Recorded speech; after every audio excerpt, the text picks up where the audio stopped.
Hey friends, Elizabeth here from Plant-Based Bride, and welcome back to another video. In today's video, I'm really excited to be reviewing Amanda Rach Lee's dot grid notebooks. I included this notebook in my stationery haul a few weeks back. I'll link it in the cards if you haven't seen it yet. And I asked if y'all would want to see a review, and a lot of you seemed interested. So I did review the planners that she released last year. That video is on my channel. You can watch that here if you're interested. And I'm excited to review the notebooks. Now, before we jump into it, I want to make it very, very clear that as much as I'm going to do my absolute best to give you a very detailed, in-depth, honest, and unbiased review of this notebook, there is some natural bias there because this notebook was gifted to me by Amanda herself in person, and I know Amanda, I would consider her a friend, so there is definitely some natural bias there because I'm a human being, and all human beings have some bias about pretty much anything, especially if they have a personal relationship to someone or something, even if they tell you they don't. So I want to be very honest and upfront with you that I did not pay for this with my own money, and I do like Amanda as a person and consider her a friend. That being said, I really am going to do my best to give you the most unbiased review possible and give you all of the details you need to know to determine if this would be the right notebook for you or not. So if you're not interested in hearing my thoughts on this notebook because of my relationship with Amanda, I totally understand. I'm sure there are other reviews online that you can watch, but if you trust me to be honest, which I always endeavor to be on my channel, then keep on watching because I'm gonna get really in-depth in my review of this one. Let's start off with an overview. So this is an A5 sized dot grid notebook that retails for $26 US and measures 5.75 by 8.25 inches. It has a foil embossed vegan leather cover and comes in 5 shades. There are 160 numbered 160 GSM pages, 2 ribbon bookmarks, a back pocket, an elastic closure, and a pen loop. Here's a close-up of what the notebook looks like when it comes with the sleeve. Now let's take a closer look. Here's what the notebook looks like without the sleeve. I have the notebook in the camel shade with the gold foil embossing. The cover is made from a very soft vegan leather with a slight grain. On the lighter colors, you may have to be concerned about getting them dirty, and I would say all of these covers are prone to scratches or dents because while it is a hard cover, the vegan leather itself is very soft. The notebook does not, unfortunately, come with an adorable house panther. I provided the house panther. This is Yoda crashing the party. I'd be curious to know if any of you are watching this who own one of these notebooks and have been using them long term, how the gold foil holds up, because sometimes you can find that foil embossing can wear off over time. The embossing on the cover includes the 12 icons from the original Doodle planner launch, which are the 12 icons representing the 12 themes from that launch. So these match the Doodle planners as far as the outside design. The end papers are also the same, including those same 12 icons. And a space to write your name. Flipping through the notebook, we come to the 2 ribbon bookmarks. The ribbon bookmarks are color coordinated with whichever color cover you choose. At the back of the notebook, we have the classic back pocket, along with a pen loop and the elastic closure. And the back cover has the same gold embossing as the front. Now let's take a detailed look at the paper itself. As I mentioned, this is a dot grid paper, and the dots themselves are a dark gray. Comparing the paper color to a sheet of printer paper, they're both a bright true white, though the printer paper has a touch of a green tinge, whereas the paper in the Amanda Rach Lee journal leans more in the pink direction. The dot grid is a 5x5mm dot grid I measured to check. The 160 pages are numbered in the lower outside corners of each page in the same dark gray as the dots. The paper is pretty smooth to the touch, though it does have a smidgen of tooth to it, which is a slight roughness, and it seems to be uncoated.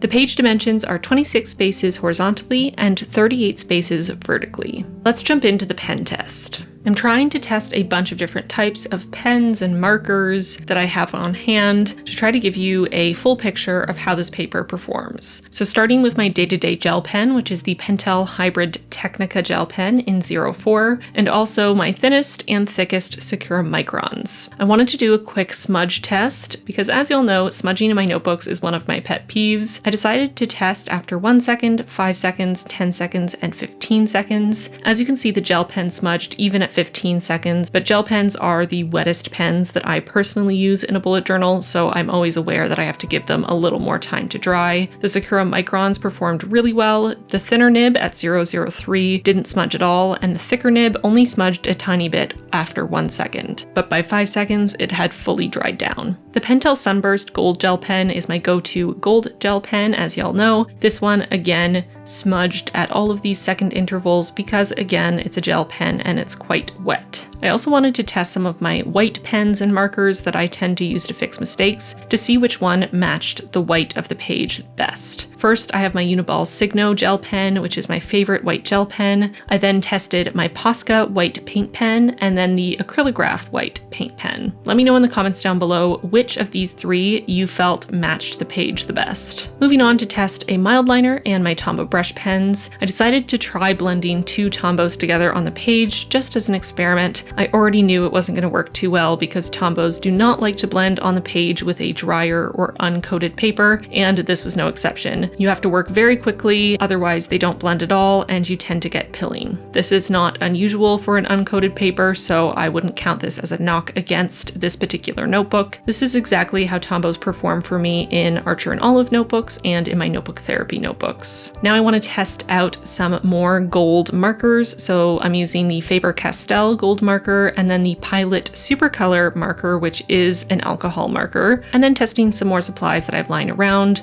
a black Uni Posca paint pen, a black Sharpie, a Copic sketch marker, and an Ecoline brush pen. The Pilot Supercolor, Sharpie, Fine Point, and Copic Sketch are all alcohol-based markers, which are not recommended for this kind of paper, and the Ecoline brush pen is a water-based brush pen. Lastly, I decided to test out the Archer and Olive Acrylograph paint pens and tried a couple different ways of blending. They're definitely more forgiving for blending on the page compared to something like the Tombow, but they still definitely perform better when you blend them on the blending palette and apply them to the page from there.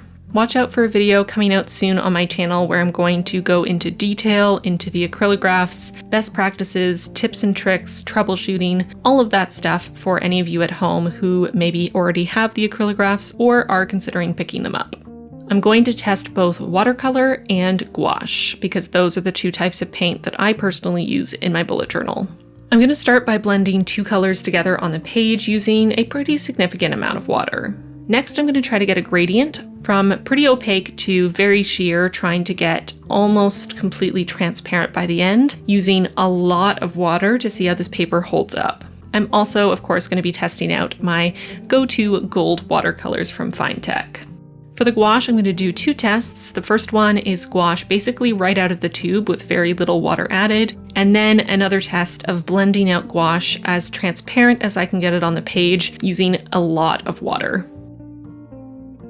Now let's test for ghosting and bleed through. Ghosting is when you can see a bit of a shadow on the other side of the page, and you can see a tiny bit of a shadow from the paint pens, so both the Uni Posca paint pens and the Acrylograph paint pens. You can also see a shadow from the Pilot Supercolor marker, which is an alcohol-based marker. It didn't quite bleed through, but I could tell, especially on the square, if I'd gone over it a few more times, it would have started to bleed. The only bleed through we actually see here is completely expected. We see bleeding from the Sharpie and from the Copic sketch marker, which are both alcohol-based and, again, not recommended for this type of paper. I don't notice any other ghosting or bleed through from any of the other pens. As for the paint test page, there's a little bit of a shadow from the more opaque areas, and there's definitely a little bit of wrinkling or buckling of the page, especially on the areas where I used a significant amount of water. Considering how much water I piled on this page, I'm actually incredibly impressed by how this paper held up. It actually buckled even less than I would have expected for how much water I used, and there's no area even close to bleeding through, which is amazing.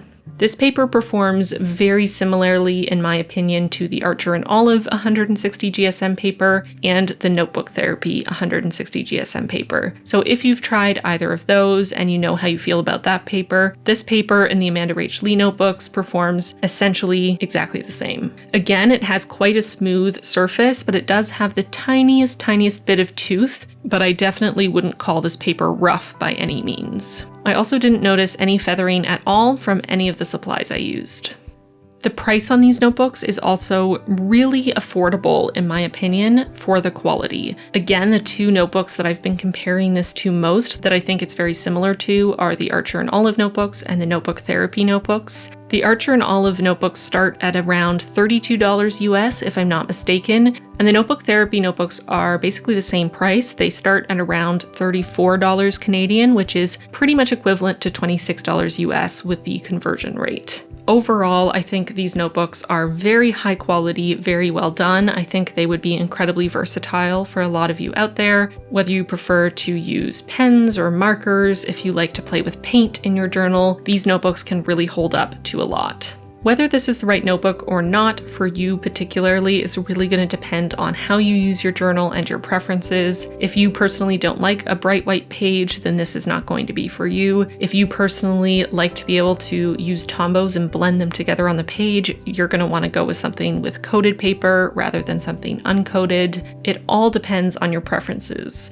For example, for me, the biggest drawback for these notebooks is that they don't come in a B5 size, which y'all know is my absolute favorite. I love a B5 size, but on the other hand, if you like using A5 size notebooks, if you like an uncoated paper and like to be able to paint and use pens and use markers and play around with different supplies in your bullet journal, if you like to be able to write in your bullet journal without really having to worry about smudging at all, and you like a bright white page, this is going to be a great notebook for you.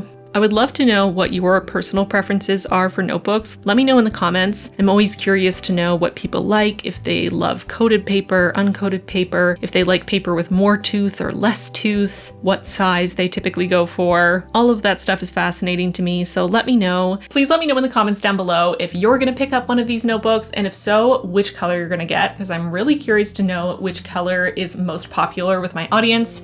This camel color is my favorite for all time, so my vibe, so my aesthetic, but I'm really curious to know which color works best for you. And with that, that's the end of this video. Thank you so much for watching this review. I hope you enjoyed it. I hope it was informative. And with that, I will see you very soon in my next one. Bye, friends. I want to take a moment to thank my patrons for their support. Extra special thanks to our newest patrons, Sarah, Christina, Crystal, Stephanie, Suzanne, Simply Patty, Annabelle, Lita, Joanne, and Sayada. Welcome all of you to the squad. We are so excited to have you. If you at home want to join the squad, feel free. The book club finally decided on our October pick. We will be reading The Strange Case of Dr. Jekyll and Mr. Hyde. Very excited about this one. Super spooky, classic vibes. And I recently did a big overhaul of the Discord to add more channels and just more organization overall. I'm very happy with how it turned out, and we've had lots of chats going on. It's really fun to be in the Discord right now, so check it out if you want to join us. The link will be in the card and in the description box down below. If you're looking for something else to watch, I recommend you check out this video or this video.